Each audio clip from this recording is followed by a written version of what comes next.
Hello everyone, I hope you're comfortable, maybe lying down, maybe ready to drift off a little as we begin this journey. And before we truly start, I want to ask you something. Where are you listening to this story from, and what time is it where you are? It's always fascinating to imagine the scattered corners of the world from which stories like these reach someone's ears. Today, I want to take you into a world that many never returned from, yet one that shaped a century. The world of a soldier in the First World War. A world of mud, rain, fear, camaraderie, fleeting laughter, and the faint, persistent smell of gunpowder. From the very moment a young man was pulled from familiar streets and familiar meals into the relentless grind of military life, everything changed, and it all began with the journey. The long, monotonous, rattling train rides that seemed to stretch forever, packed shoulder to shoulder with men who were strangers one moment and comrades the next. The air thick with the mixture of cigarette smoke, damp wool uniforms, and a palpable sense of expectation, sometimes excitement, sometimes dread, as the train clattered through fields and towns that seemed almost peaceful compared to what awaited. And yet there was a strange sense of anticipation too, an unspoken understanding that life as they had known it had ended, replaced by schedules, drills, endless inspections, and the omnipresent, gnawing worry about what was to come. Arriving at the training camps brought no immediate relief. Instead, it was a different kind of chaos. Tents pitched hastily on muddy grounds, rifles stacked in neat rows that seemed far too orderly for the world outside, and drill sergeants whose voices cut through the morning mist like knives, demanding discipline, attention, obedience, while the men shuffled through exercises, learning the awkward weight of a uniform, the unfamiliar heaviness of boots caked with wet clay, and the strange intimacy of shared hardship, because at the end of each long day, whether in the biting cold or the drizzle of spring rain, there was laughter too, stolen moments where a joke about the officer who misstepped or a playful wager about who could march the farthest without collapsing brought warmth, a sense of life clinging to its fragile thread even amid the routine. And yet, food, oh, the food was a constant and complex companion to these early days. Tins of corned beef, hard biscuits that broke teeth more often than hunger, watery soups that smelled faintly of everything and nothing, and the occasional luxury of chocolate or jam, reminders of home that brought brief, bittersweet joy. Soldiers learned to make meals into events, sharing stories, trading portions, sometimes adding a handful of herbs stolen from nearby fields or watering down broth to make it last longer, finding in each morsel not just sustenance but a tiny defiance against the relentless environment, a reminder that their bodies, at least, could be maintained even if their minds were stretched thin by anticipation and uncertainty. Evenings brought a strange rhythm of their own. Some men wrote letters, the scratching of pen on paper mingling with the distant rumble of artillery practice, the letters themselves full of coded reassurances and carefully measured optimism, the kind that might never survive the journey to a loved one's hands but still mattered in the act of writing.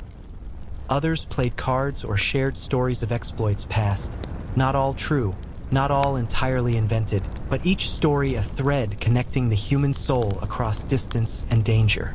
And there were rumors too, whispers about officers, about other units, about the front itself, snippets of news that might be true or might be inventions that passed from one weary soldier to another.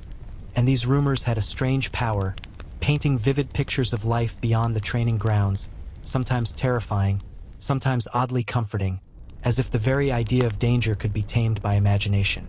In the quiet moments, when the tents were still and the wind rustled through the makeshift camp, there were conversations about everything and nothing, debates about the futility of war, the strange camaraderie of the uniform, and the feeling that they were caught in something larger than themselves, a river of history that carried each of them in its unrelenting current whether they liked it or not. And yet, even in the darkest of thoughts, there was a human need to notice small pleasures. Shared cigarette, a glimpse of sunset over wet fields, the laughter of someone who could still find humor in a world that demanded so much solemnity. Training eventually led to movement, and movement led to the front, the point at which preparation collided with reality.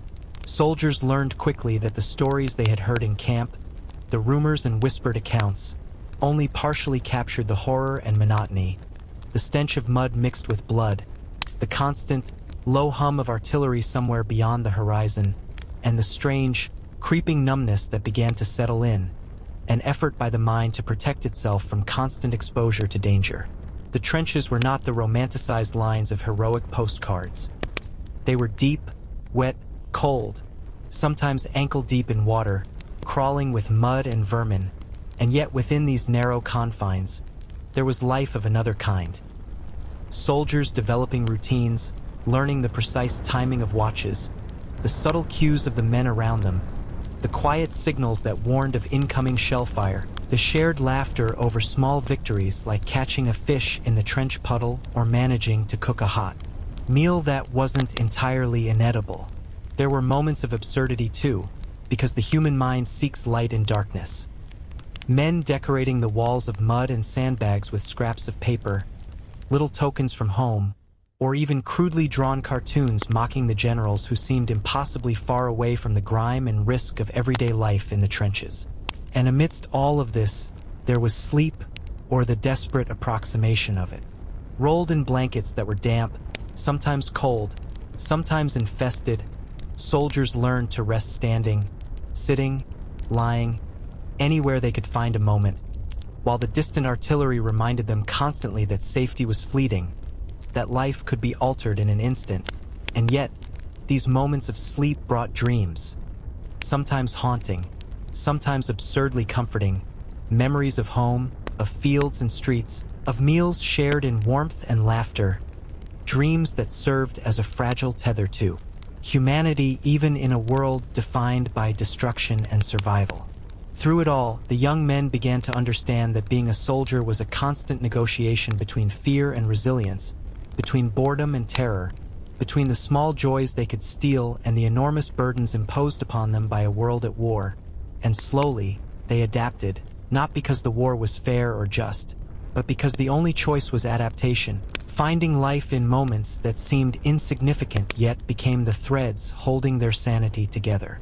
The days blended into each other, almost indistinguishably, yet each carried its own peculiar challenges and subtle, fleeting joys. Soldiers learned to navigate a world that was simultaneously predictable and utterly chaotic. The creak of sandbags underfoot, the sudden whistle of distant shells, the routine inspections by officers whose moods seemed to change as quickly as the wind. It was a life measured not in hours, but in survival, in small victories that could be counted in the preservation of warmth, the successful lighting of a fire in the pouring rain, or the ability to wash one's uniform in a puddle without it disintegrating entirely.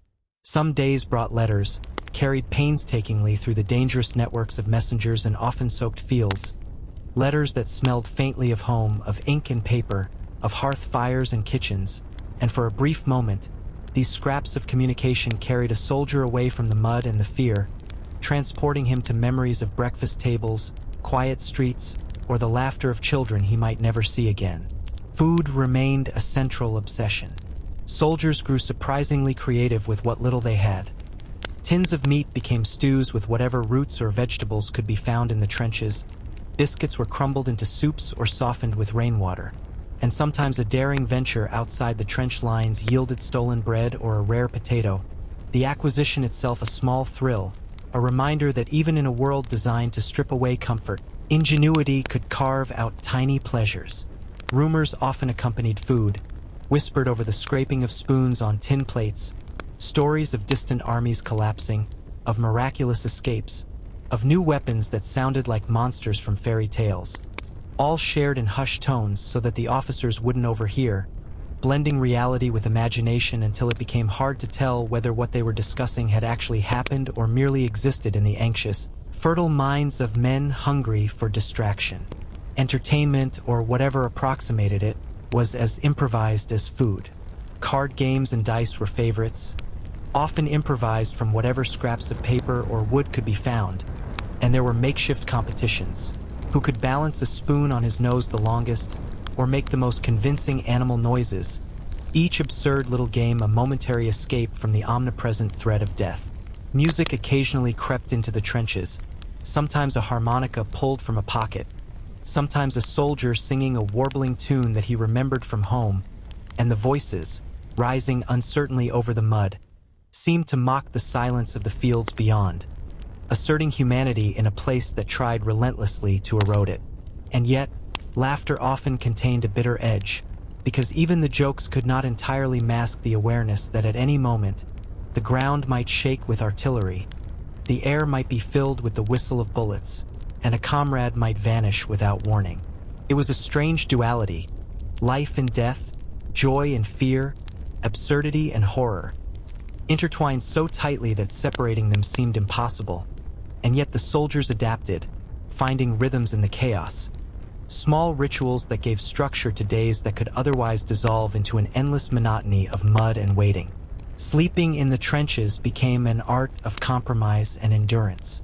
Blankets, often damp and stiff, were layered over bodies lying side by side, an attempt to preserve heat in the bitter cold that seeped through boots and uniforms alike. Rain became a constant companion, and soldiers learned to fashion crude shelters from tarps and spare boards. But even then, water would seep in, drenching the ground beneath them, and the sound of rain on fabric was often indistinguishable from the distant rumble of artillery, adding a surreal texture to their waking and sleeping hours.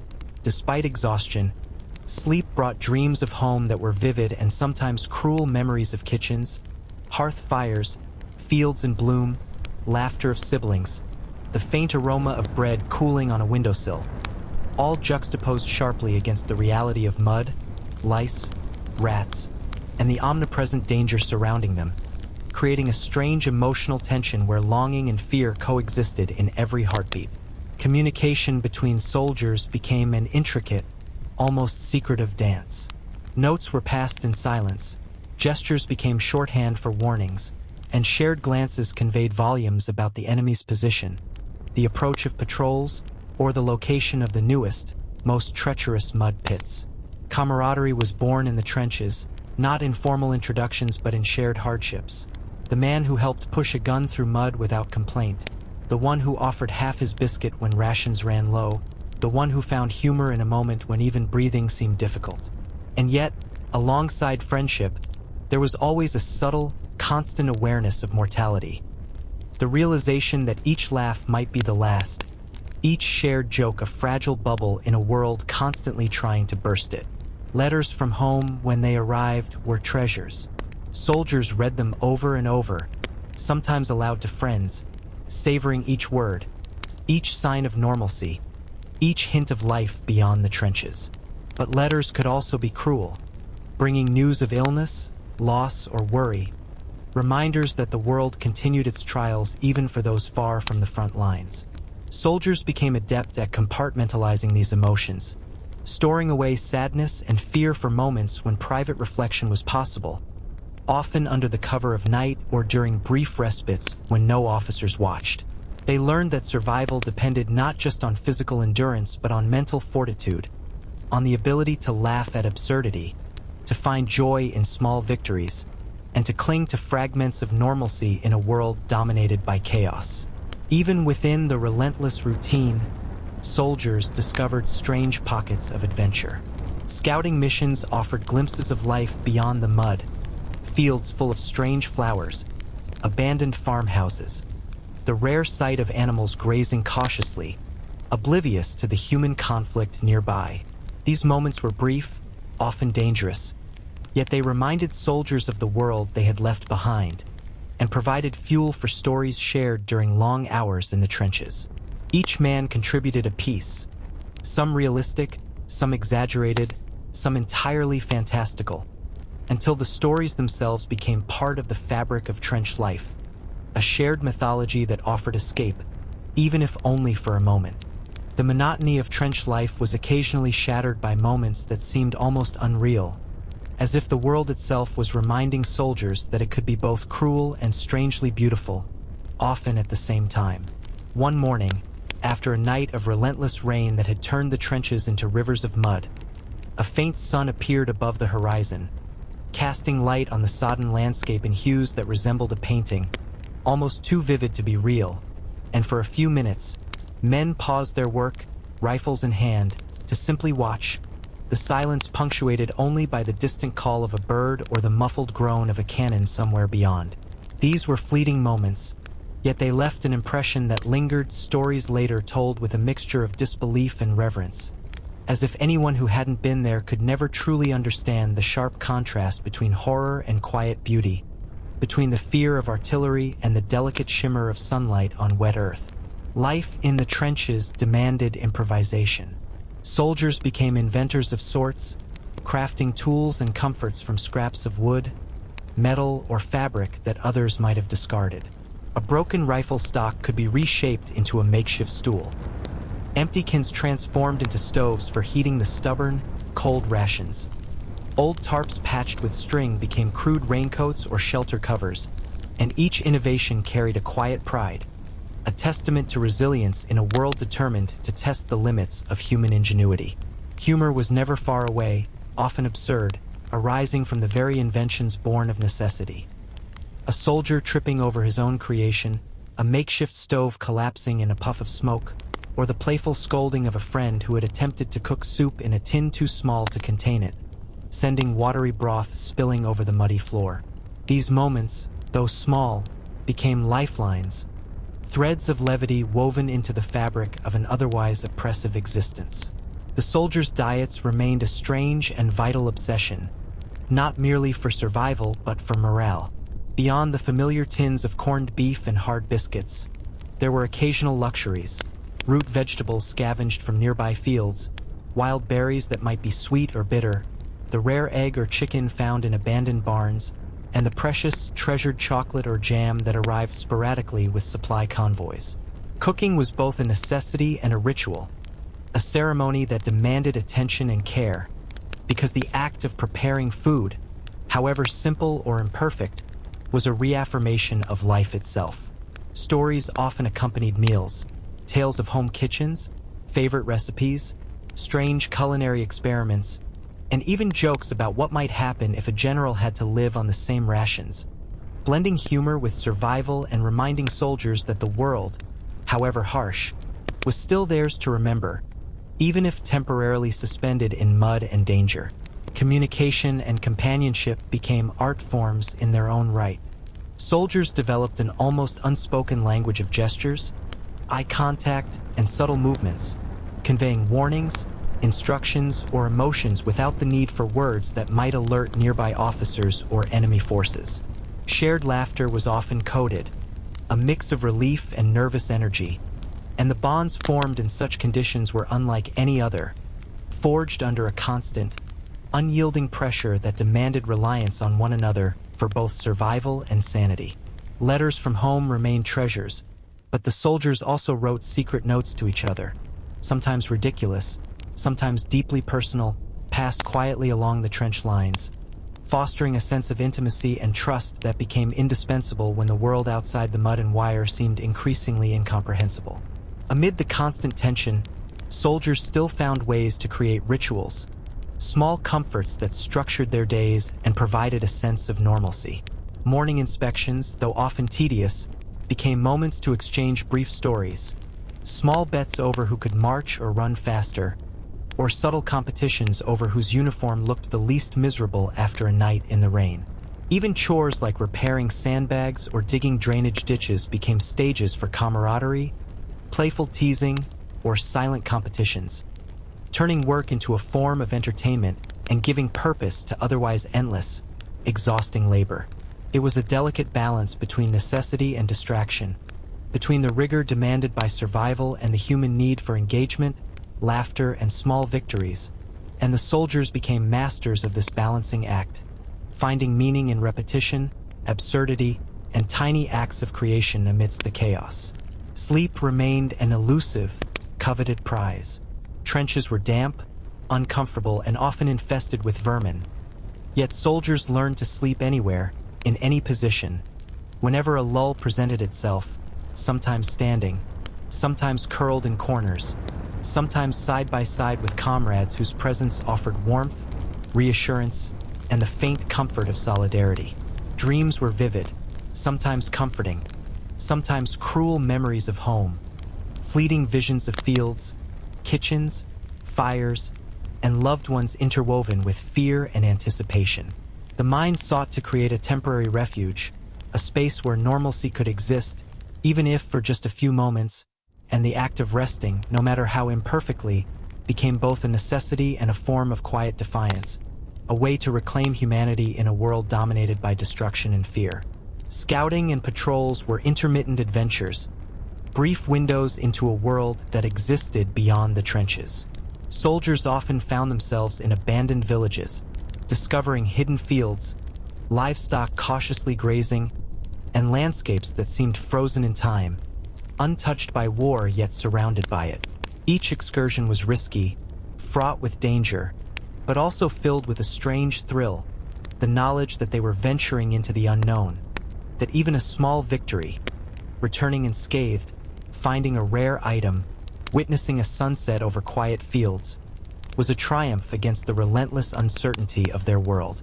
Stories of these excursions circulated quickly, sometimes exaggerated, sometimes eerily accurate, and became part of trench folklore, a shared mythology that offered escape, hope, and a reminder that life persisted even amidst chaos. The rhythm of trench life was never entirely predictable, and even when the days seemed like they would stretch endlessly in the same muddy pattern, something always shifted, reminding the soldiers that no moment could be taken for granted. One afternoon, after a week of relentless rain that had left the trenches slick and treacherous, a sudden bombardment shook the earth beneath them, not directly aimed at their position but close enough to remind every man of the fragility of his existence. Men instinctively ducked, some gripping their rifles tighter, others pressing against the walls of sandbags as dust, mud, and small stones fell around them.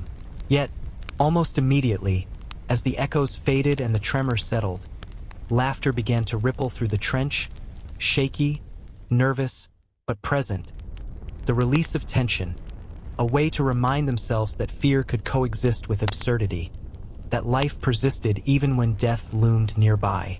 Food and drink became both ritual and obsession, a way to reclaim control in a world that seemed to offer none.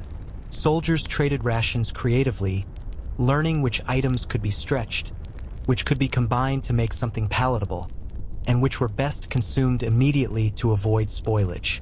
Coffee, often weak and bitter, became a treasured stimulant, brewed carefully over small fires, while bread was rationed with precision, sometimes soaked to soften hardness, sometimes crumbled into soups or stews, always accompanied by storytelling, teasing, and the occasional heated debate over whose portion was larger.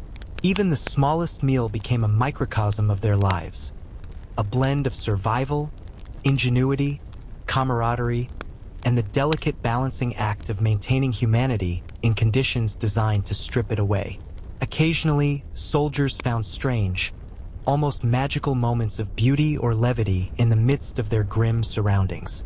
A shaft of sunlight breaking through clouds, illuminating a distant hill, could inspire conversation about the world beyond the mud. Letters read aloud brought laughter or tears, and fleeting encounters with wildlife. A rabbit darting across a field, birds cautiously approaching a supply drop, served as gentle reminders that life continued, stubbornly, beyond the reach of war. Even boredom, though relentless, carried its own opportunities for creativity. Soldiers played games, constructed makeshift toys from scraps, composed songs, or acted out absurd plays, sometimes with themselves as the only audience, sometimes performed for a group, laughter echoing faintly against the wet walls of the trenches, small sparks of defiance against monotony and fear. Scouting parties and brief forays beyond the trenches offered a glimpse of the wider world and a taste of adventure, though always laced with danger.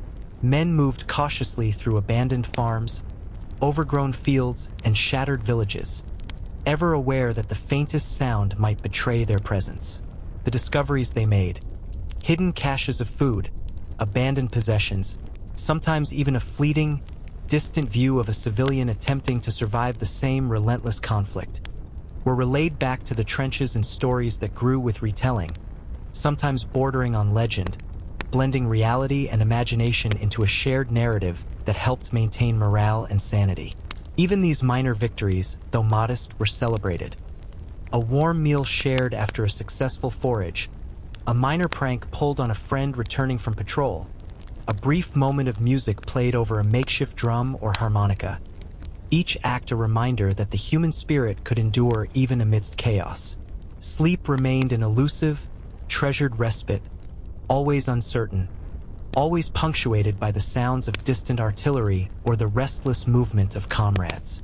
Soldiers curled into whatever spaces they could find, sharing blankets, huddling together for warmth, learning to sleep standing, kneeling, or in cramped corners, all while remaining alert to the possibility of sudden danger.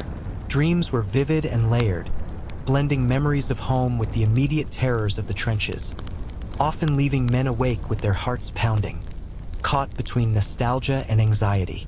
Yet sleep, however interrupted, was a lifeline, a momentary reclamation of humanity, a brief escape from the relentless immediacy of mud, rain, and the pervasive shadow of death. The letters and notes from home remained a central connection to a world beyond the trenches. Soldiers treasured these scraps of paper, reading them repeatedly, sharing them cautiously, and often embellishing details when recounting them to friends. Stories of home, of gardens, kitchens, children, and neighbors created a sense of continuity, a fragile bridge to a life that persisted outside the mud, and for brief moments, the trenches faded into the background, replaced by imagined streets, firesides, and conversations that might never be spoken aloud but existed in memory and imagination, sustaining hope in a place where hope was otherwise scarce. Despite the constant danger, soldiers developed unexpected hobbies, small distractions that kept their minds engaged and spirits intact. Some carved intricate figures from wood or bone, leaving them on walls or shelves as markers of existence, reminders that they had been there, that they mattered. Others wrote poems, songs, or short stories, sharing them quietly with friends or saving them in secret for later reflection. Even the act of cleaning and maintaining their rifles, though essential for survival, became ritualized, an opportunity to focus the mind, assert some control over their environment, and find small satisfaction in precision and order amidst chaos. Rumors and stories circulated constantly, blurring the line between reality and imagination. Tales of miraculous escapes, new weapons, distant victories, or impending attacks traveled quickly, often exaggerated in the retelling, providing both excitement and anxiety. Soldiers eagerly exchanged these accounts, analyzing them, debating their plausibility, sometimes embellishing further, and in doing so, maintained a sense of connection, engagement, and even agency in a world where so much felt unpredictable and uncontrollable.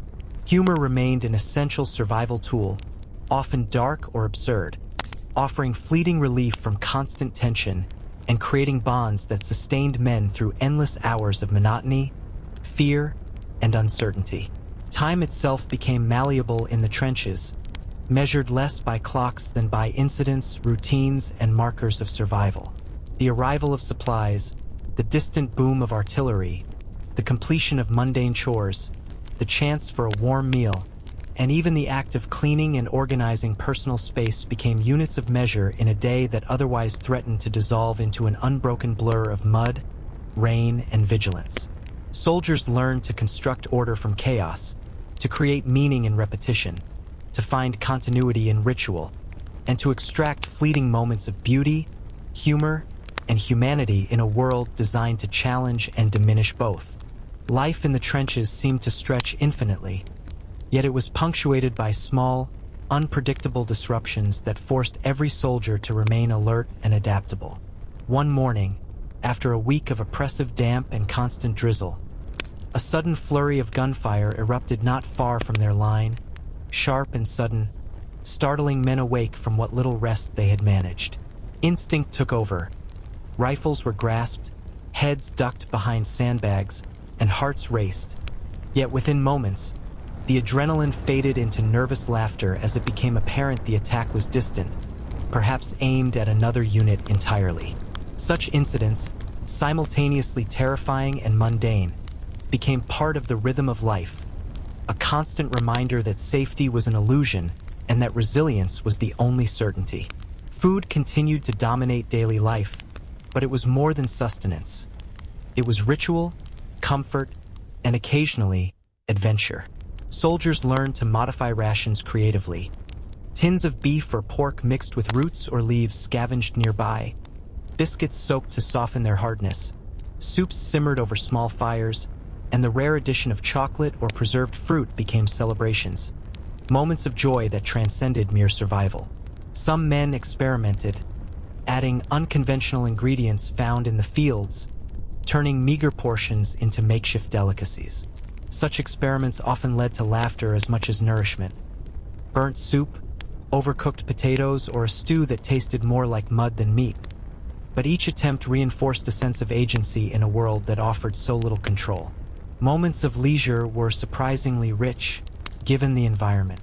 Card games, improvised board games, storytelling, and even crude performances kept morale alive. Soldiers shared jokes, anecdotes from home, and exaggerated tales of battlefield heroics, often blurring reality and fantasy into narratives that entertained while reinforcing bonds. Music occasionally echoed through the trenches. A harmonica, a voice singing a distant tune, the rhythmic tapping of a spoon or rifle, offering brief, ethereal reprieves from the omnipresent mud and threat of artillery. Humor, absurdity, and playfulness became essential, lifelines in a landscape otherwise dominated by monotony, danger, and the faint, persistent smell of decay and gunpowder. The trenches themselves were worlds unto themselves, intricate and constantly evolving. Soldiers became experts in mud management, water diversion, and fortification construction, discovering that even minor alterations could mean the difference between comfort and misery, between survival and illness. Rats were omnipresent, bold and hungry, scuttling across floors, nibbling at scraps, sometimes startling men mid-conversation. Lice, fleas, and other pests were equally relentless, infiltrating uniforms, hair, and blankets. Yet soldiers learned to live alongside them, developing rituals to alleviate the discomfort. Inspection, scratching, boiling water when possible, or simply enduring.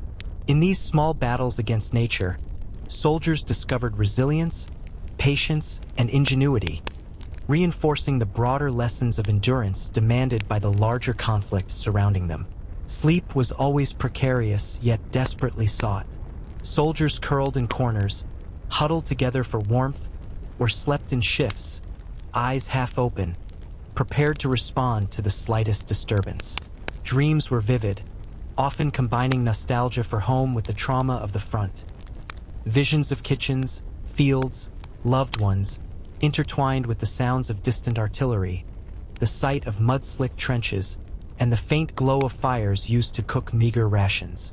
Even these dreams, however surreal or distressing, served as mental reprieves, moments when the mind could temporarily escape the relentless immediacy of danger and discomfort. Patrols, scouting missions, and occasional ventures beyond the trench lines provided glimpses of a world untouched, or seemingly untouched, by war.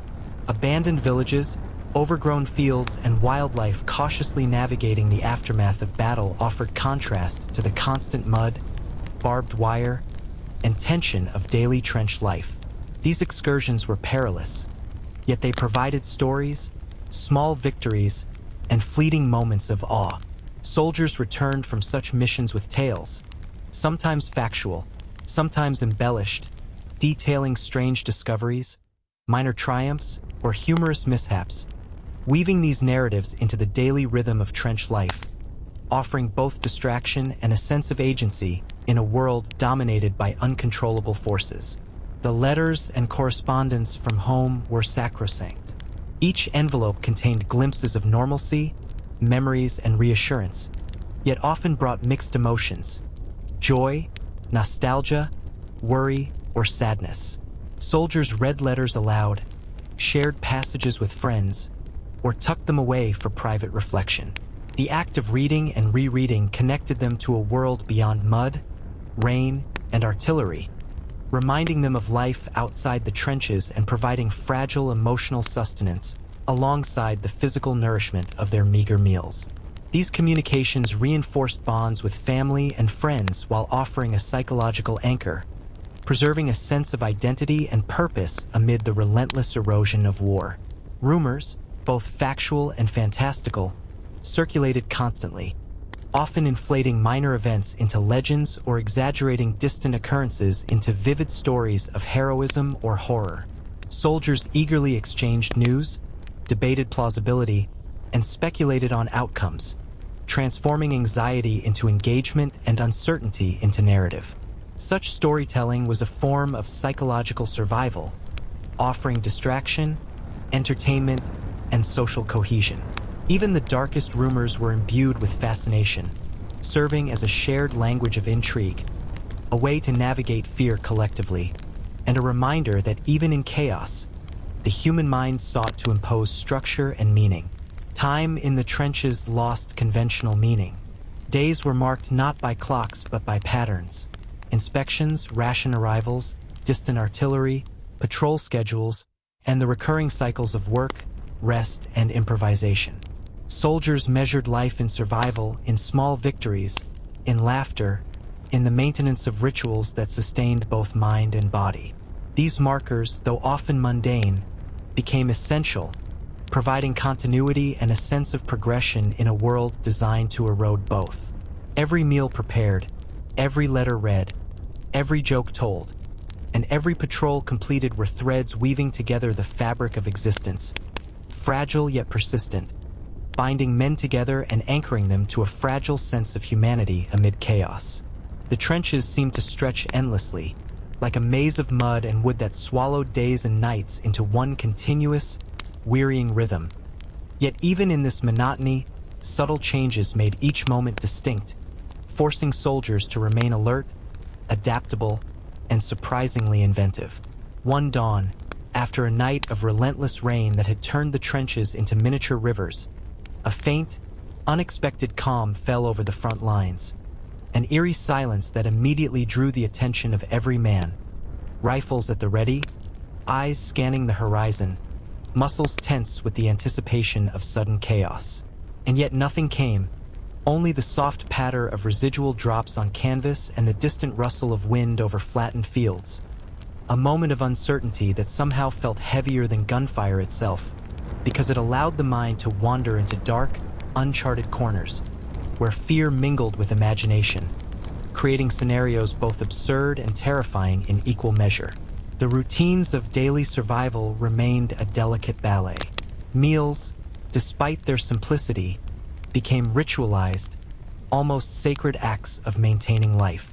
Tins of corned beef were sliced thinly to stretch portions, hard biscuits softened in water or broth, and occasionally scavenged vegetables or foraged herbs added fleeting bursts of flavor. Coffee, weak and bitter as it often was, became a treasured stimulant, while chocolate, when available, was divided with near-religious solemnity. Each bite celebrated, each morsel savored. Even in these mundane acts, stories and jokes flowed freely, about officers, about the absurdity of inspecting mud-caked uniforms, about imaginative what-ifs in the event of an unexpected advance or a sudden ceasefire. Humor was not frivolous. It was survival, a psychological shield against the oppressive weight of fear and monotony. The trenches themselves were microcosms of chaos and ingenuity, where soldiers adapted continuously to their environment. Mud dominated, water seeped everywhere, and vermin were relentless. Yet men learned to create small havens of relative comfort. Makeshift stoves fashioned from cans, shelves carved into walls for personal belongings, small decorations made from wood or cloth, reminders of home or imagination. Rats and lice, omnipresent and audacious, became adversaries in a daily battle for personal dignity. Soldiers devised elaborate methods to deal with these pests, boiling clothes when possible, inspecting each other for signs of infestation, and, when all else failed, enduring with grim resignation. In these small victories and failures, a sense of mastery and resilience developed, an acknowledgement that even in the harshest conditions, humans could assert agency, however limited, over their surroundings. Sleep, always precarious, became a treasured, strategic activity. Men learned to rest in shifts, huddled together, standing, kneeling, or curled into tight spaces, listening intently for the faintest disturbance that might signal danger. Dreams were vivid and often haunting, weaving memories of home, hearth fires, familiar streets, laughter, into the immediate reality of mud, rain, and artillery. They sometimes awakened with hearts pounding, caught between nostalgia and terror. Yet these moments of mental escape were vital, offering temporary relief from relentless stress and a reminder of life beyond the trenches, however fleeting. Letters, the fragile threads connecting soldiers to the world outside, arrived sporadically but were treasured. Each envelope carried stories, advice, news, and reassurance, yet could also bring sorrow, illness, loss, worry, or reminders of time moving on without them. Soldiers read letters aloud, shared passages, or kept them private, each approach a strategy to preserve morale and sanity. The act of writing letters in return was equally significant, a way to maintain connection, exercise agency, and reaffirm humanity. Even amidst danger, the practice of correspondence provided a psychological anchor, a reminder that their existence mattered beyond the mud, the wire, and the constant threat of violence. Rumors and tales circulated continuously, blending truth and imagination into shared mythology. Soldiers whispered of new weapons, miraculous escapes, distant victories, and mysterious events, eager to exchange information, speculate on outcomes, and embellish narratives. These stories, though often exaggerated, offered engagement and distraction, a way to structure time, maintain interest, and exercise creativity in an otherwise rigidly constrained environment. Humor intertwined with these tales, dark and absurd, yet vital, offering fleeting relief, reinforcing camaraderie, and providing a sense of control in a world that seemed otherwise dominated by chaos. Scouting missions and forays beyond the trenches, though perilous, offered moments of beauty, adventure, and reflection. Soldiers explored abandoned villages, overgrown fields, and cautious wildlife, experiencing glimpses of a world untouched by human conflict.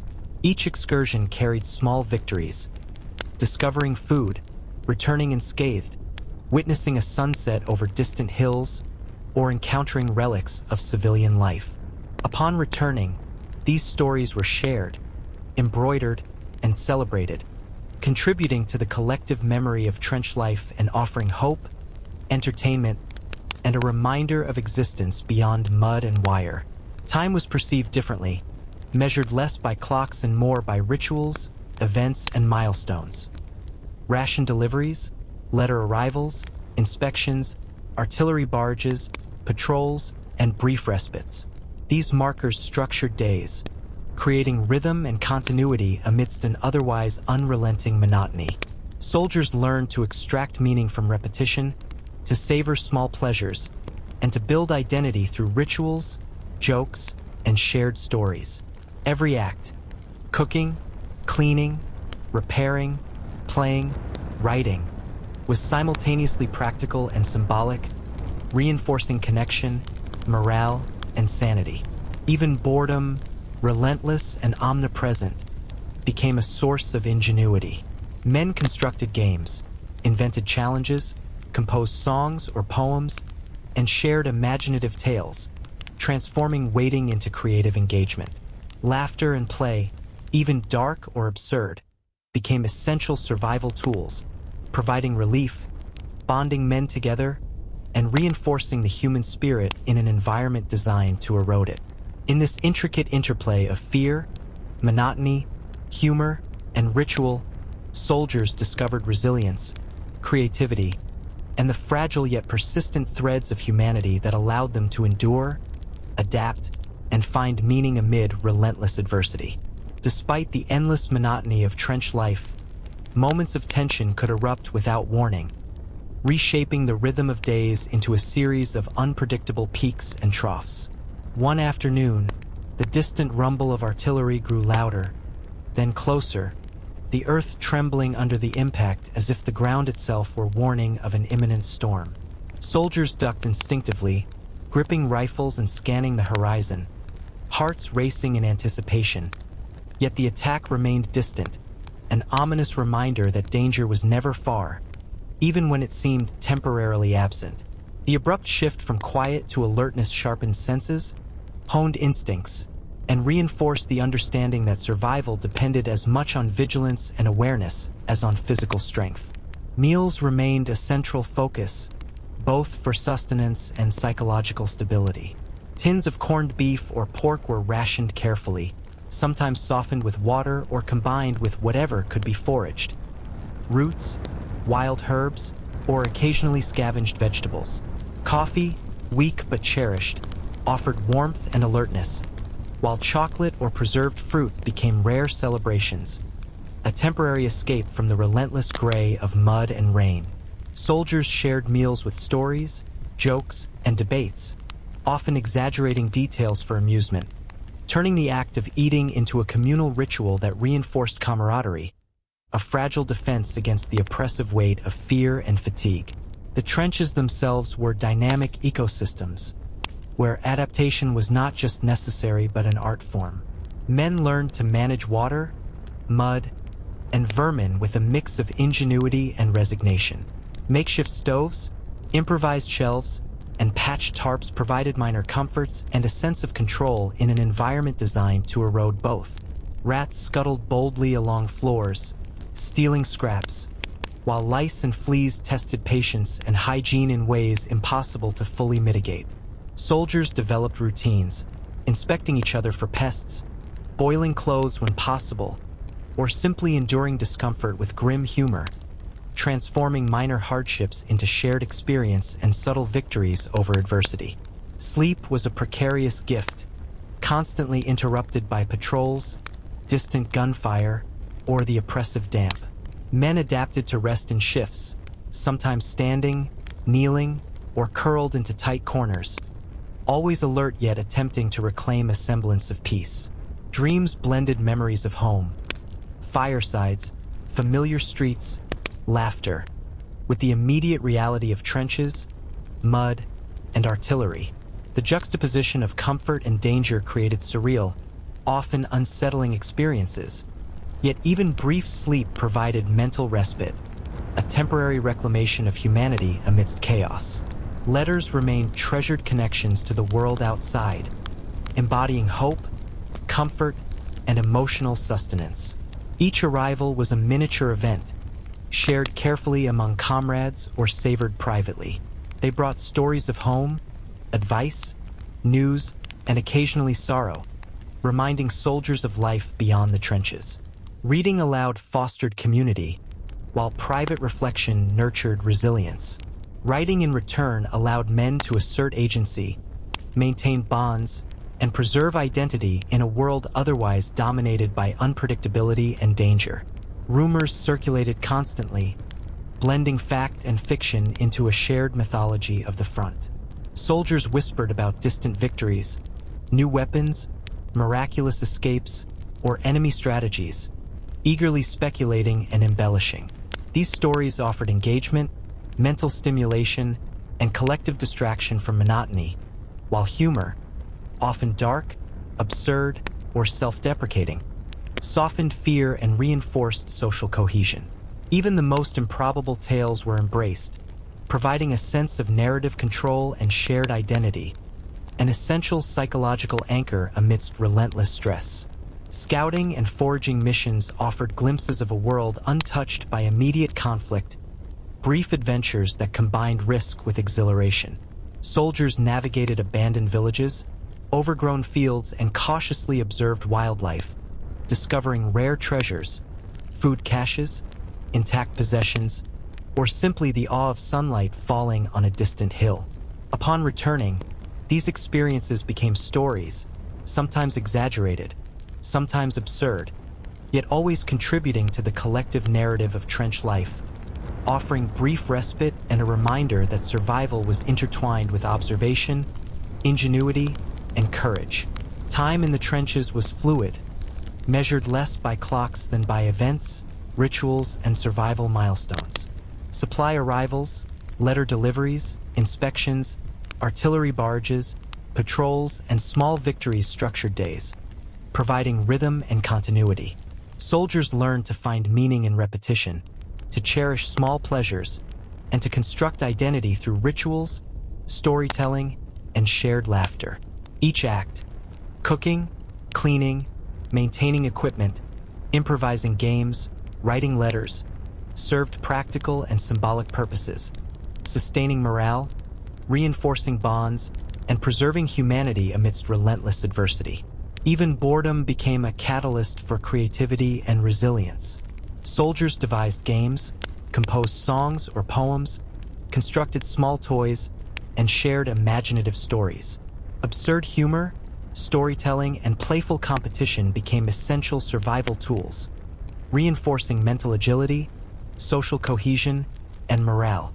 In the interplay of fear, monotony, humor, and ritual, soldiers cultivated resilience, ingenuity, and the capacity to endure, finding meaning, connection, and fleeting moments of beauty in an environment designed to strip life of all such comforts. The days in the trenches folded into one another, a seemingly endless continuum of mud, rain, and the distant echoes of artillery. Yet even within this relentless monotony, subtle moments altered perception, shaping the soldiers' understanding of time, danger, and endurance. One morning, after a particularly harsh night of downpour that had left every man drenched and shivering, a faint glimmer of sunlight broke through the clouds, casting long shadows across the wet earth. Soldiers paused, momentarily captivated by the beauty of a world outside their immediate survival concerns, breathing in the damp, earthy scent and imagining fields, forests, and villages untouched by war. Such fleeting moments offered an almost disorienting juxtaposition. The world was simultaneously cruel and breathtaking, dangerous yet capable of wonder, a dichotomy that haunted and sustained them in equal measure. Food remained a central preoccupation, not just for sustenance but as a ritual that anchored the day. Tins of beef or pork were sliced sparingly, biscuits softened in water, and occasionally, foraged vegetables or berries added fleeting flavor to otherwise monotonous meals. Coffee, weak and bitter, provided warmth and alertness, while chocolate or jam became treasured luxuries, moments of joy and indulgence shared cautiously among comrades. Soldiers prepared food with a mixture of care and ingenuity, often improvising stoves from cans, creating makeshift utensils, or inventing methods to stretch portions, and these small acts of creativity reinforced agency and morale, asserting control in an environment designed to strip it away. The trenches themselves were complex, evolving ecosystems, demanding constant adaptation. Mud seeped into every corner, water pooled unpredictably, and vermin, rats, lice, fleas, persisted with unnerving audacity. Soldiers became inventive, erecting crude barriers, repairing sandbags, constructing makeshift platforms, and devising strategies to manage pests. Humor and ingenuity were essential. A rat stealing scraps became a subject of playful banter, lice were fought with absurd rituals, and the improvisation of comfort, whether a patched tarp or a smooth section of trench floor, provided psychological reprieve. Each small success, each minor improvement, was a testament to human resilience and the subtle victories that sustained life amidst chaos. Sleep remained a precarious treasure, often disrupted by the distant thrum of artillery or the movement of comrades. Soldiers adapted, sleeping in shifts, huddled together, standing, kneeling, or curled into tight spaces. Dreams were vivid, blending memories of home with the immediate reality of mud, rain, and gunfire, creating surreal tapestries that were sometimes comforting, sometimes haunting. Yet even interrupted sleep offered respite, a temporary reclamation of humanity and mental stability, reinforcing the fragile equilibrium between awareness and rest necessary for survival. Letters and correspondence from home continued to serve as vital lifelines. Each envelope contained stories, advice, news, and emotional sustenance, though occasionally laced with sorrow or concern. Soldiers read letters aloud, shared passages, or kept them private, drawing comfort and connection from these tangible links to a world beyond the trenches. Writing letters in return was equally significant, providing agency, maintaining bonds, and reinforcing identity in a context dominated by unpredictability and risk. These exchanges offered psychological nourishment alongside physical sustenance, sustaining morale in ways rations alone could not. Rumors and stories remained constant, shaping perception and conversation. Soldiers whispered of distant victories, new technologies, enemy movements, and miraculous escapes, embellishing each account for effect. These tales, whether grounded in fact or imagination, provided mental engagement, communal entertainment, and a subtle exercise in control over narrative in a world otherwise governed by chance. Humor, dark, absurd, and sometimes surreal, intertwined with storytelling, offering relief, reinforcing bonds, and sustaining morale amidst relentless monotony and uncertainty. Scouting missions and brief excursions beyond the trenches were both perilous and exhilarating. Soldiers navigated abandoned villages, overgrown fields, and cautiously observed wildlife, discovering hidden resources, rare foodstuffs, or simply a fleeting sense of freedom. Each return brought stories, sometimes exaggerated, sometimes tinged with humor or awe, that wove into the collective narrative of trench life, reinforcing camaraderie, providing diversion, and reminding men of the world beyond mud, wire, and danger. Even minor successes, finding an intact supply crate, witnessing a sunrise, or retrieving a lost comrade, were celebrated as symbolic victories, bolstering morale in a landscape of uncertainty. Time was fluid, measured less by hours than by events, rituals, and survival milestones. The arrival of supplies, letter deliveries, inspections, patrol schedules, artillery barrages, and minor victories structured days. Soldiers learned to extract meaning from repetition, to cherish small pleasures, and to create identity through rituals, storytelling, and shared humor. Each act, preparing meals, cleaning equipment, maintaining the trench, improvising entertainment, or composing letters, served practical and symbolic purposes, reinforcing bonds, morale, and the delicate preservation of humanity amidst relentless adversity. Even boredom became an instrument of ingenuity and resilience. Games, songs, poems, and improvised toys transformed waiting into creativity, while shared storytelling and playful competition reinforced social cohesion and mental fortitude. Absurd humor and narrative elaboration were essential tools for survival, fostering camaraderie, mental agility, and engagement in a world designed to challenge and erode both. Through this intricate interplay of fear, monotony, humor, and ritual, soldiers cultivated endurance, resourcefulness, and a fragile but persistent sense of identity and purpose, discovering meaning and fleeting beauty even in the midst of relentless hardship. The landscape of the trenches was both familiar and endlessly unpredictable, a shifting world of mud, water, and sandbags that demanded constant attention. One evening, as the sun dipped beneath a clouded horizon, painting the sky in muted shades of orange and gray, soldiers paused for a rare moment of reflection. Rifles slung loosely over shoulders, mud clinging to boots and uniforms, and listened to the distant hum of activity beyond their lines. The quiet was deceptive, a lull in the chaos that seemed to stretch time and amplify the weight of waiting. Every sound, water dripping from canvas, a rat scuttling along a sandbag, the faint echo of artillery, became a signal, a reminder that life in the trenches was a careful dance between vigilance and endurance. Meals continued to structure life, yet each one was transformed by circumstance into ritual and social interaction. Tins of meat were sliced thinly, biscuits softened and sometimes flavored with foraged herbs, while coffee offered warmth and fleeting alertness. The rare appearance of chocolate, fruit preserves, or a small treat was met with reverent celebration, a temporary escape from relentless grayness. Soldiers shared meals while recounting stories, teasing one another, or debating absurd hypotheticals, turning sustenance into a medium for camaraderie, humor, and subtle competition. These shared moments reinforced bonds, offering psychological nourishment alongside physical, reminding men of connection and community in an environment that otherwise eroded both. The trenches themselves demanded constant adaptation and ingenuity. Mud and water seeped relentlessly, forcing improvisation in sleeping arrangements, movement, and fortification. Makeshift platforms, patched tarps, and improvised drainage systems offered small comforts and exerted subtle control over an otherwise chaotic environment. Rats, bold and audacious, scavenged relentlessly, while lice and fleas tested patience daily.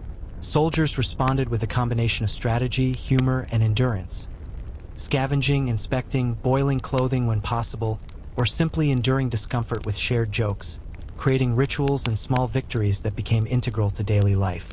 Sleep was a delicate, precious commodity, always precarious yet fiercely pursued. Men adapted to sleep in shifts, curled into tight corners, huddled together, or resting half awake to respond immediately to any disturbance. Dreams were vivid, blending memories of home with the harsh realities of trenches, mud, rain, and distant gunfire. Some dreams offered comfort, others unease, yet all served to temporarily transport the mind beyond immediate danger, providing mental sustenance in a place where physical and psychological demands were relentless. Letters and messages from home remained central to morale. Each arrival was a lifeline, carrying stories, advice, and emotional sustenance, yet occasionally tinged with sorrow, illness, or worry.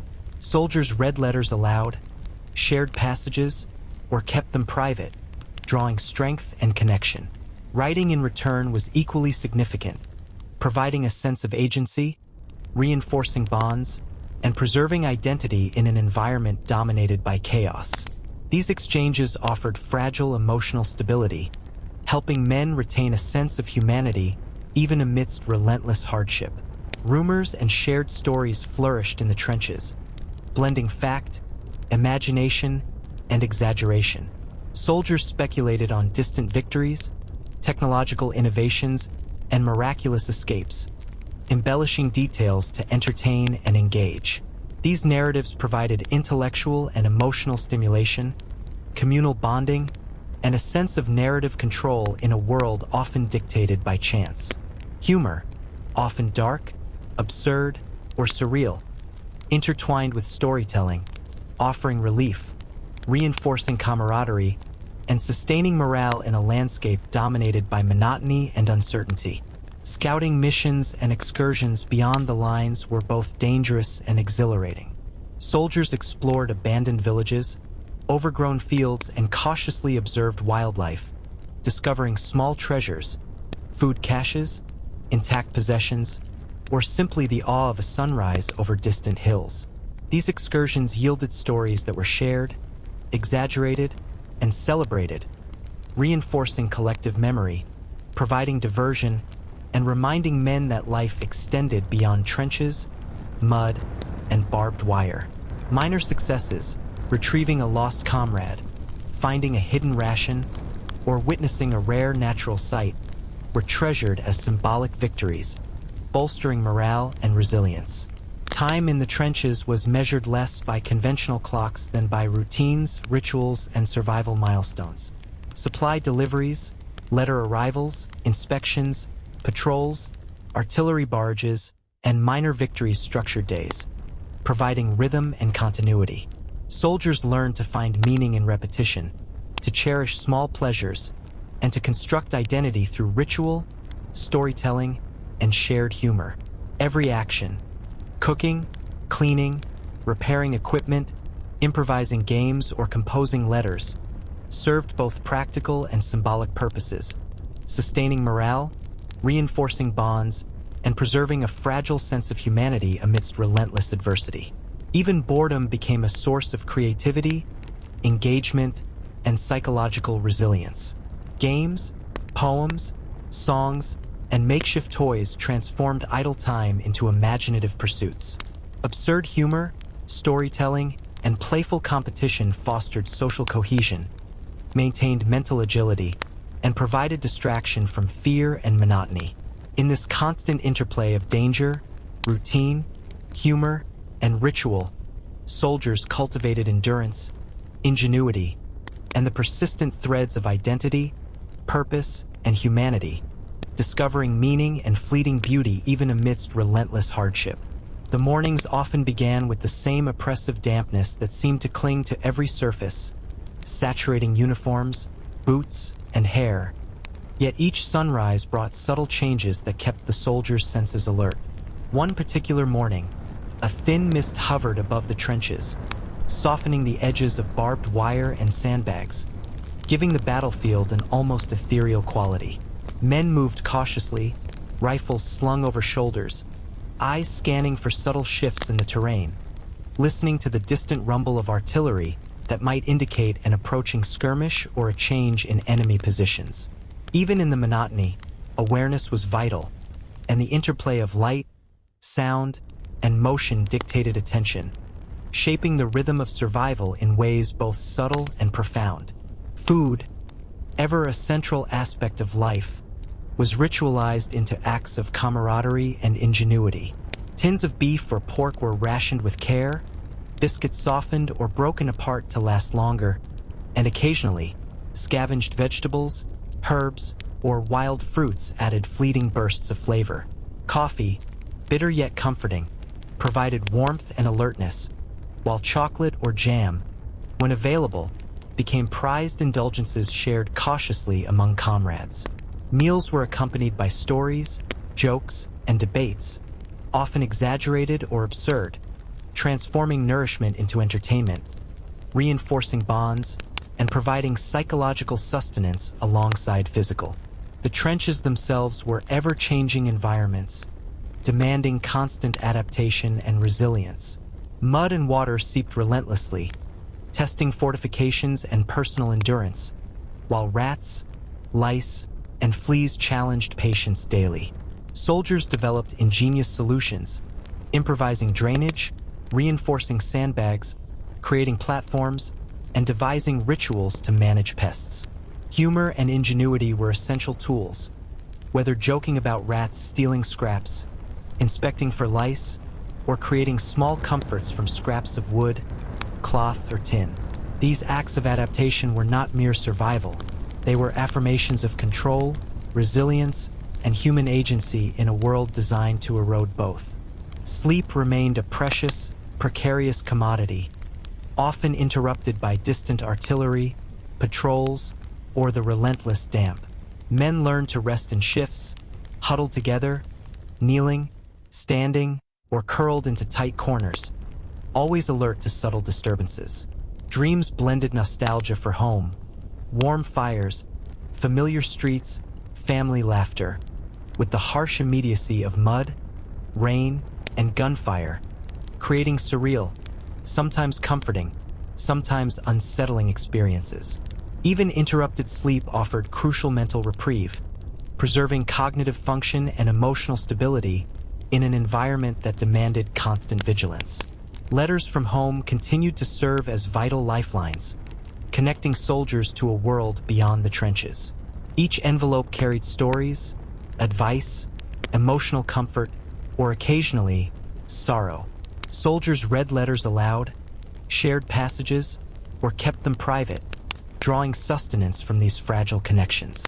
Writing in return provided agency, reinforced bonds, and maintained identity in a context dominated by uncertainty and danger. These exchanges preserved psychological equilibrium, offering reassurance, hope, and emotional anchoring in an environment otherwise dominated by chaos and monotony. Rumors, exaggerated tales, and improvised legends circulated constantly, blending fact and imagination into a shared mythology of the front. Soldiers speculated about distant victories, enemy strategies, miraculous escapes, and new technologies, embellishing narratives to entertain and engage. Storytelling offered mental stimulation, communal bonding, and a measure of control over narrative, even in a world governed largely by chance. Humor, often dark, absurd, or surreal, intertwined with these tales, providing relief, reinforcing camaraderie, and sustaining morale amid monotony, danger, and uncertainty. Scouting missions beyond the trenches were both dangerous and exhilarating, offering rare glimpses of the world beyond mud, barbed wire, and constant threat. Soldiers explored abandoned villages, overgrown fields, and cautiously observed wildlife, discovering hidden rations, discarded supplies, or simply a moment of beauty in the landscape. Returning from these excursions, they shared stories that were sometimes factual, sometimes embellished, often humorous, reinforcing collective memory, camaraderie, and morale. Even minor successes, retrieving lost equipment, helping a comrade, or witnessing a rare sunrise, were celebrated as symbolic victories, offering psychological respite and reinforcing endurance. Time in the trenches was fluid, measured less by clocks than by routines, rituals, and survival milestones. The arrival of supplies, letters, inspections, patrols, artillery barrages, and minor victories structured days. Soldiers learned to extract meaning from repetition, to cherish small pleasures, and to construct identity through rituals, humor, and storytelling. Every act, preparing food, maintaining equipment, repairing fortifications, inventing games, or composing letters, served both practical and symbolic purposes, sustaining morale, reinforcing bonds, and preserving fragile humanity amidst relentless adversity. Even boredom became a tool for creativity and resilience.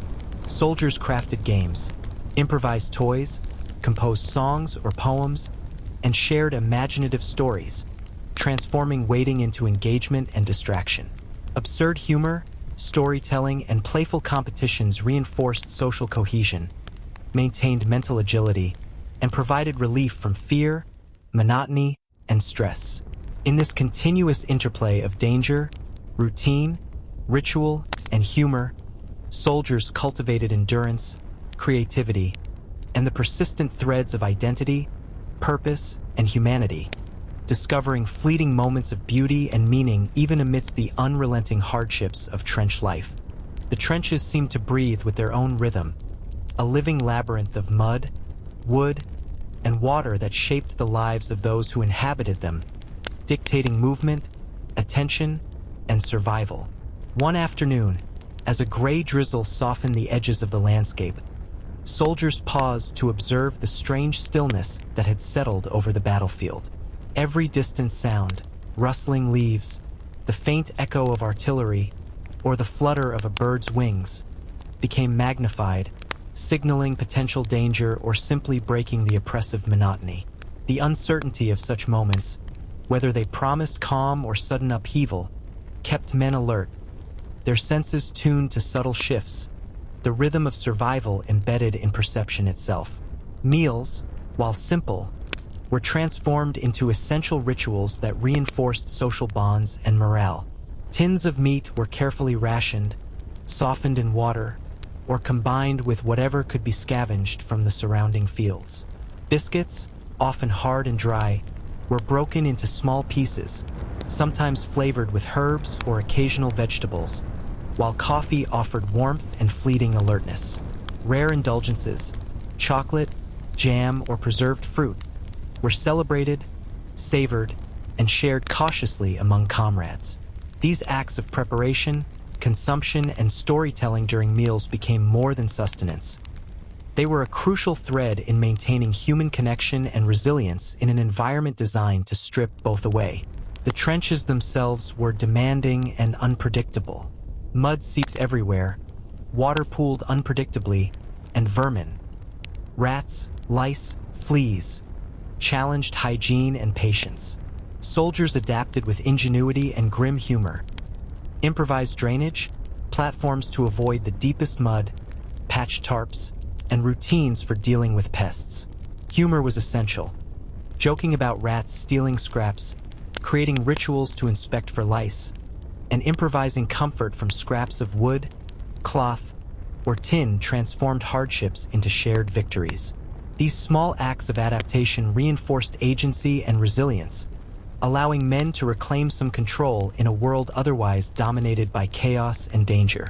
Sleep was precious yet elusive, often interrupted by patrols, artillery, or the constant damp. Soldiers learned to rest in shifts, huddled together, kneeling, standing, or curled into tight corners, always alert. Dreams blended memories of home, firesides, streets, loved ones, with the harsh immediacy of trenches, mud, and distant gunfire. Some dreams offered comfort, others unease, yet all provided a mental escape, a brief reclamation of humanity that was essential for psychological survival. Even brief, interrupted sleep sustained morale, cognitive function, and the fragile equilibrium between alertness and rest necessary for life in the trenches. Letters from home remained lifelines, connecting men to a world beyond trenches and artillery. Each arrival brought stories, advice, and emotional sustenance, though occasionally mixed with worry or sorrow. Soldiers read letters aloud, shared passages, or kept them private, drawing comfort and connection. Writing letters in return was equally significant, providing agency, maintaining bonds, and preserving identity in a context dominated by unpredictability. These exchanges offered emotional nourishment alongside physical sustenance, sustaining morale and a sense of humanity in a place designed to erode both. Rumors and stories circulated constantly, blurring fact and fiction, shaping the collective imagination of the trenches. Soldiers speculated about distant victories, miraculous escapes, and enemy movements, often embellishing narratives for effect. Storytelling provided intellectual engagement, distraction from monotony, and communal cohesion, while humor, often dark or absurd, intertwined with tales, reinforcing camaraderie and morale. Even the most improbable rumors were embraced as shared cultural currency, a way to impose order on uncertainty, sustain identity, and maintain hope. Scouting missions beyond the trench lines were dangerous but offered glimpses of the world outside. Soldiers navigated abandoned villages, overgrown fields, and cautiously observed wildlife, discovering hidden rations, intact possessions, or simply the beauty of a sunrise over distant hills. Returning from such excursions, they recounted stories, blending reality with embellishment, reinforcing camaraderie, morale, and collective memory. Even minor achievements, retrieving lost equipment, helping a comrade, or witnessing a rare sight, were celebrated as symbolic victories, sustaining resilience and purpose. Time in the trenches was experienced fluidly, less by clocks than by rituals, events, and survival milestones. Supply arrivals, letters, inspections, patrols, and artillery barges structured days, creating rhythm and continuity. Soldiers extracted meaning from repetition, found solace in small pleasures, and constructed identity through rituals, humor, and storytelling. Every act, preparing food, maintaining equipment, repairing fortifications, inventing games, or composing letters, served both practical and symbolic purposes, preserving fragile morale and humanity amidst relentless adversity. Even boredom became a tool for creativity, engagement, and psychological endurance. Soldiers crafted games, improvised toys, composed poems or songs, and shared imaginative stories. Absurd humor, storytelling, and playful competitions reinforced social cohesion, mental agility, and resilience. Through the interplay of danger, routine, ritual, and humor, soldiers cultivated endurance, creativity, and a persistent sense of identity, purpose, and humanity, discovering fleeting moments of beauty and meaning even amidst relentless hardship. The trenches shifted from one day to the next with subtle but constant change, as if the earth itself was alive, reshaping pathways, pools of water, and the angles of sandbags under the relentless press of rain and foot traffic. One evening, after a stretch of gray drizzle that seemed endless, a faint light from a low-hanging sun reflected off puddles, creating illusions of calm that contrasted starkly with the ever-present tension. Soldiers paused in those moments, rifles slung loosely, boots caked in mud, hearts half relaxed and half alert, contemplating the surreal beauty that existed alongside imminent danger. The juxtaposition of peril and peace became almost hypnotic, an emotional tug-of-war that sharpened awareness and deepened the understanding that even brief calm could be deceptive, requiring vigilance and adaptability at every moment. Food, despite its simplicity, held symbolic importance and structured daily life. Tins of beef, pork, or sometimes stew were rationed with precision, biscuits softened in water or broth, and any foraged vegetables or berries became prized additions. Coffee, bitter and weak, offered warmth and alertness, while rare indulgences like chocolate or preserves were savored and shared with care. Meals were opportunities not just for nourishment but for social connection, storytelling, and humor.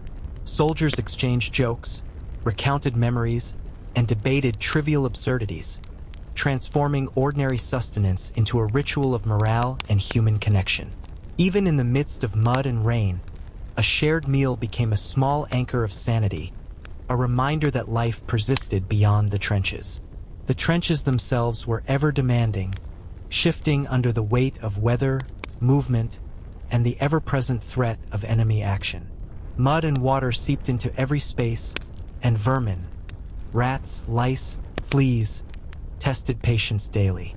Soldiers improvised constantly, constructing makeshift platforms, patching tarps, reinforcing sandbags, and creating minor comforts from scraps of wood, metal, or cloth. Humor became a survival tool, joking about rats stealing scraps, inventing rituals to inspect for lice, and sharing absurd stories were strategies to endure discomfort. Each small act of ingenuity represented a measure of control over an environment designed to erode it, a subtle assertion of human resilience in the face of relentless adversity. Sleep remained precarious, often interrupted by distant artillery, patrol movements, or the relentless damp. Soldiers adapted to rest in shifts, huddled together, kneeling, standing, or curled into corners, always half alert.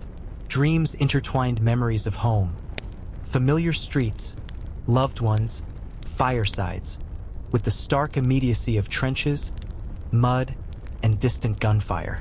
Comforting or unsettling, these dreams provided brief mental escape, a temporary reclamation of humanity that sustained emotional equilibrium.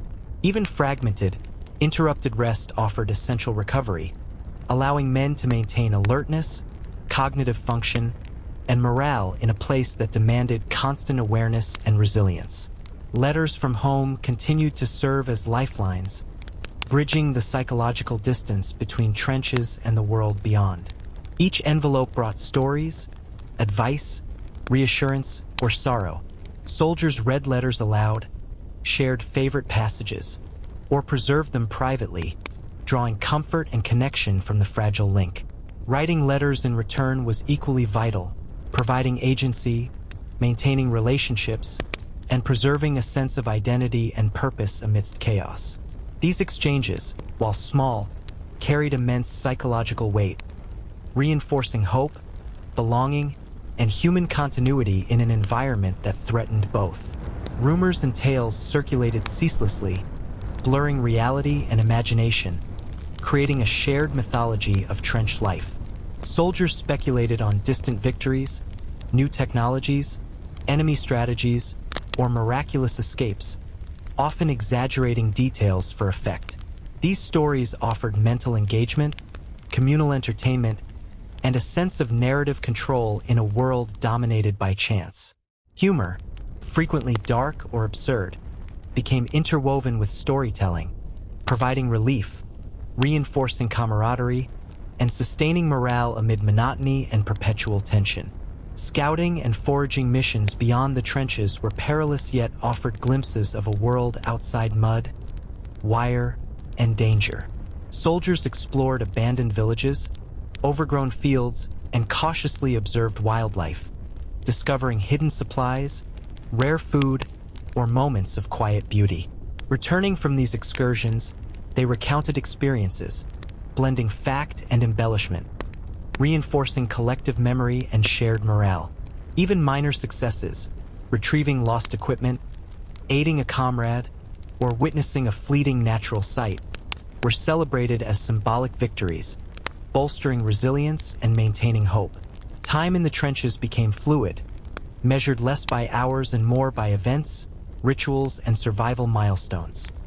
Supply deliveries, letters, inspections, patrols, artillery barrages, and minor victories structured each day. Soldiers extracted meaning from repetition, cherished small pleasures, and constructed identity through ritual, humor, and storytelling. Every act, preparing food, repairing equipment, maintaining fortifications, inventing games, or writing letters, served both practical and symbolic purposes, preserving morale and humanity in an environment designed to strip both away. Even boredom became a catalyst for creativity and psychological resilience. Soldiers created games, improvised toys, composed poems and songs, and shared imaginative stories, transforming idle time into engagement and distraction. Absurd humor, playful competition, and storytelling reinforced cohesion, mental agility, and endurance. Through this constant interplay of danger, monotony, ritual, and humor, soldiers cultivated resilience, ingenuity, and the persistent threads of identity, purpose, and humanity, discovering fleeting moments of beauty and meaning even amidst relentless hardship. The trenches, while grim and unforgiving, also became a theater of unexpected subtleties, where small sensory details shaped experience and perception. One morning, after a night of persistent drizzle, soldiers noticed a faint scent of wet earth and wildflowers carried on the wind, a reminder of the landscape beyond the desolation. Even these minor elements of beauty were fleeting and fragile, yet they were observed with heightened awareness, offering brief moments of wonder amidst the pervasive gray of mud and barbed wire. Such sensory cues became mental touchstones, fragments of life that reaffirmed a soldier's connection to the wider world and offered fleeting respite from the relentless tension. Meals remained a central rhythm of trench life, a combination of necessity, ritual, and social cohesion. Tins of corned beef, pork, or occasionally stew were carefully rationed, biscuits softened in water or broth, and foraged vegetables, herbs, or rare fruits were prized additions. Coffee, weak but comforting, offered warmth and alertness, while chocolate or jam, when available, became treasured luxuries. Meals were never merely about sustenance. They were social events where jokes were exchanged, stories recounted, and minor competitions conducted, transforming routine nourishment into a medium of morale, psychological support, and subtle affirmation of identity. The trenches themselves demanded constant adaptation, improvisation, and resilience. Mud seeped into every corner, water pooled unpredictably, and vermin, rats, lice, and fleas, tested patience and ingenuity daily. Soldiers constructed platforms, patched tarps, reinforced sandbags, and devised strategies to manage pests. Humor became essential. A rat boldly stealing scraps or lice inspection rituals became subjects of playful banter, reinforcing solidarity and providing psychological relief. Every small act of ingenuity represented a minor triumph over a hostile environment, asserting control and maintaining a fragile sense of dignity amidst the chaos of war. Sleep was elusive yet indispensable, often interrupted by patrols, artillery, or rain seeping into improvised bunks. Soldiers rested in shifts, huddled together, standing, kneeling, or curling into corners, maintaining partial alertness. Dreams merged memories of home, familiar streets, family, and warmth, with the harsh immediacy of trenches, mud, and distant gunfire. Some dreams comforted, others unsettled, but all offered mental escape and temporary reclamation of humanity. Even brief, fragmented rest preserved cognitive function, emotional balance, and readiness, critical in an environment demanding constant vigilance. Letters from home continued to serve as vital lifelines. Each envelope carried news, advice, comfort, or worry, offering connection to a world largely absent from the trenches. Soldiers read letters aloud, shared favorite passages, or kept them private, drawing emotional strength from these tangible links. Writing in return allowed agency, reinforced relationships, and preserved a sense of personal identity amidst the omnipresent chaos. These exchanges, seemingly small, carried immense psychological weight, sustaining morale and preserving humanity in an environment designed to erode both. Rumors and tales, fact blended with fiction, flourished within trench life. Soldiers speculated about distant victories, enemy strategies, miraculous escapes, or technological innovations, embellishing narratives to entertain, distract, and maintain cohesion. Storytelling provided engagement, humor, and a sense of control over narrative in a world governed largely by chance.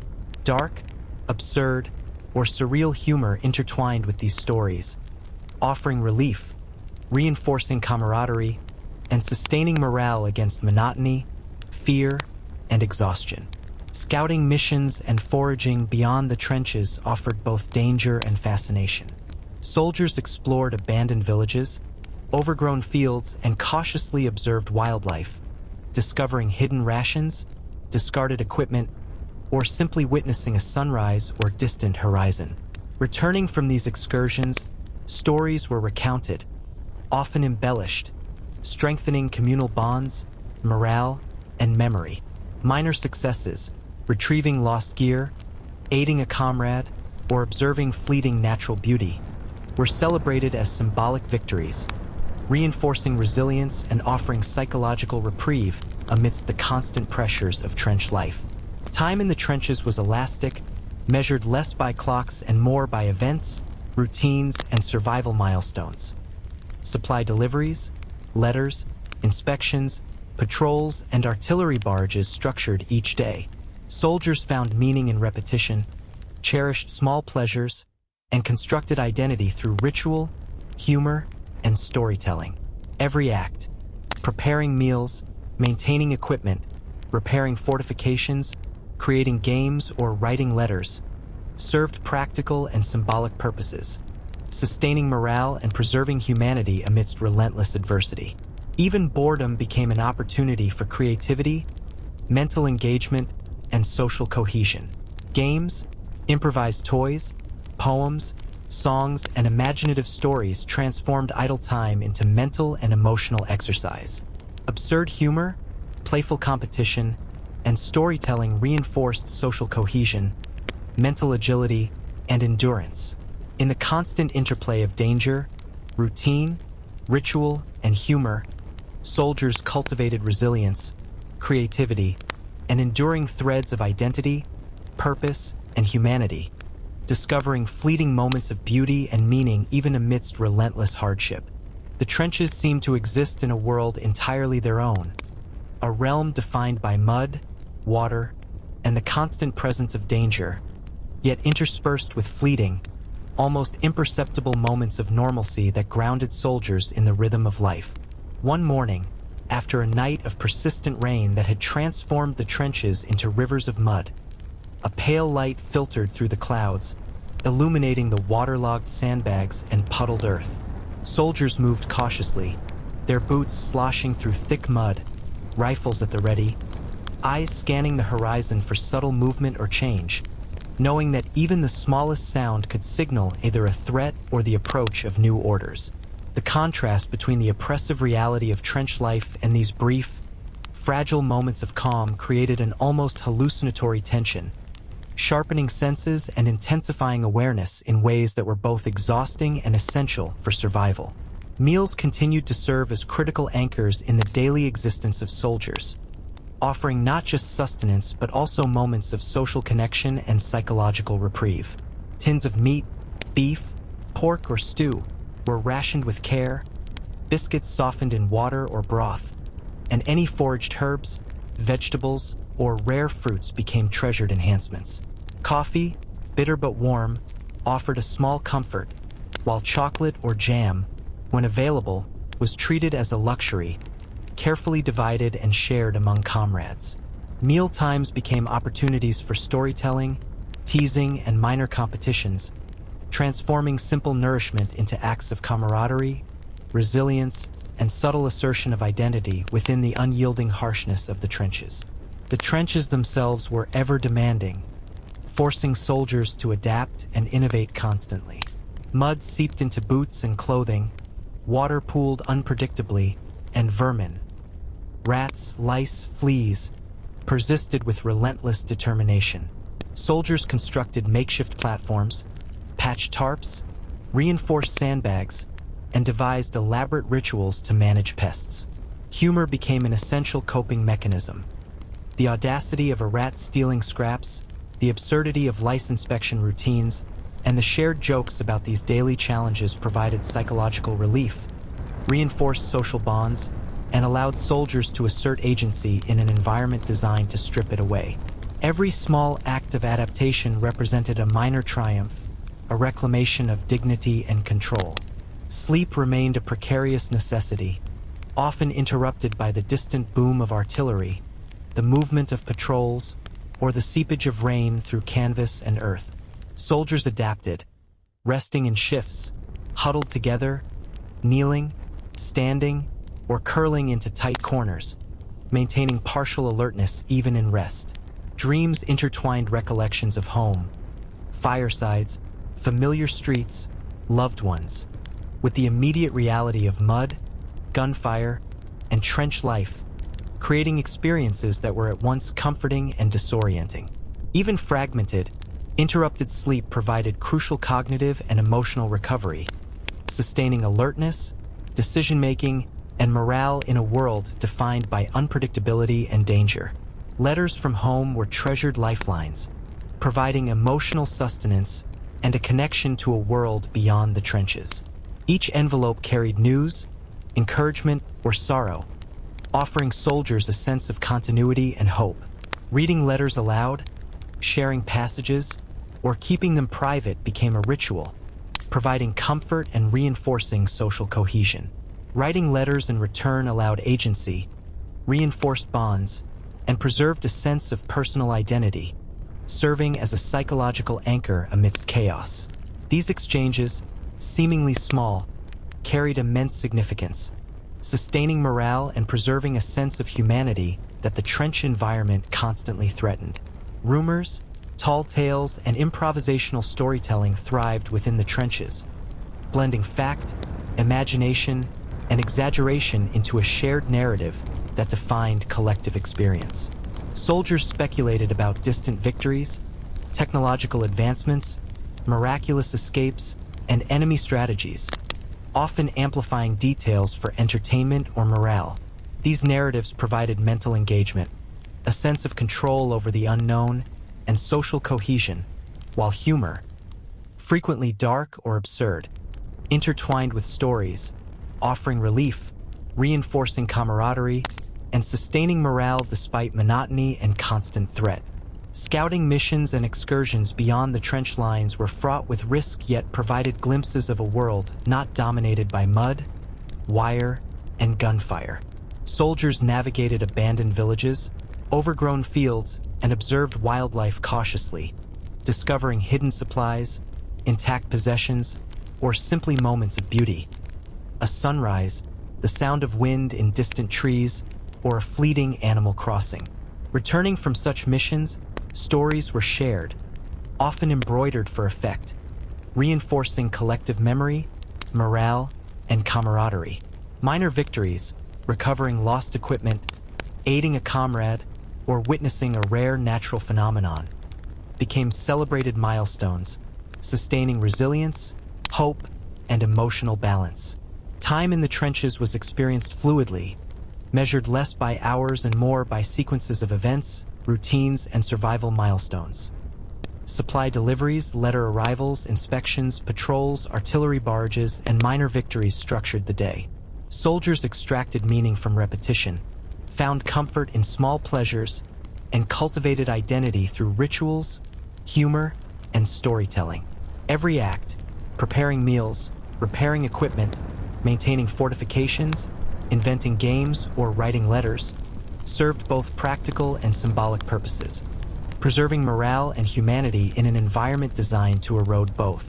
Even boredom became a tool for creativity, social cohesion, and mental endurance. Games, improvised toys, songs, poems, and imaginative stories transformed idle moments into meaningful engagement. Absurd humor, playful competition, and storytelling reinforced camaraderie, mental agility, and resilience. Through this continuous interplay of danger, monotony, ritual, and humor, soldiers cultivated endurance, ingenuity, and a persistent sense of identity, purpose, and humanity, discovering fleeting moments of beauty and meaning even amidst the unrelenting hardships of trench life. The trenches seemed to stretch endlessly, a convoluted network of mud, water, and sandbags that shaped every movement, every decision, every breath. One gray afternoon, as rain misted the horizon and blurred the edges of the battlefield, soldiers moved deliberately, boots sloshing through thick mud, rifles carried with practiced ease, eyes scanning for subtle movement or sounds. Even the smallest ripple in the water, the faintest shift in a sandbag, could indicate something vital: an approaching patrol, a distant barrage, or a minor collapse in the trench walls. Awareness became a continuous, almost unconscious exercise, sharpening instincts, deepening focus, and entwining men with the ever-changing landscape that demanded constant vigilance. Meals remained central to the rhythm of trench life, transforming simple nutrition into ritual, camaraderie, and psychological support. Tins of meat, beef, pork, or occasionally stew were rationed carefully, biscuits softened in water or broth, and any foraged herbs, vegetables, or rare fruits were cherished additions. Coffee, weak but warming, offered alertness, while chocolate, jam, or preserves became prized luxuries, shared cautiously. Meal times were social events, opportunities for storytelling, teasing, and subtle competition, turning mundane consumption into a medium for morale, human connection, and minor assertion of identity amidst the oppressive environment of war. The trenches themselves were relentless, demanding constant adaptation and ingenuity. Mud infiltrated every space, water pooled unpredictably, and vermin, rats, lice, fleas, tested patience and endurance daily. Soldiers improvised continuously, constructing makeshift platforms, patching tarps, reinforcing sandbags, and devising creative ways to mitigate discomfort.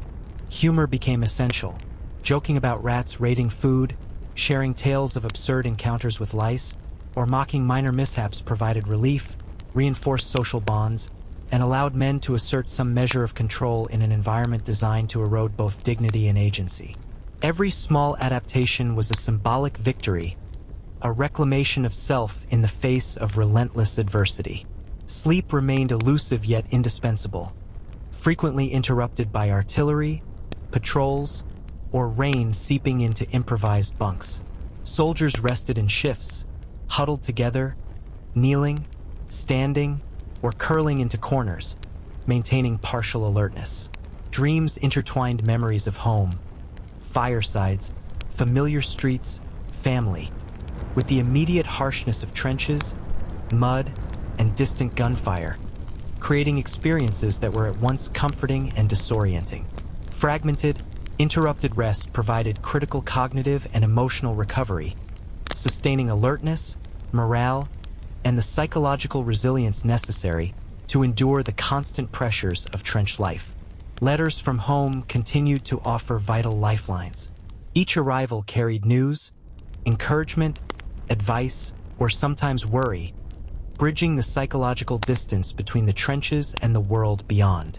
Soldiers read letters aloud, shared passages, or kept them private, drawing comfort and emotional support from these tangible connections.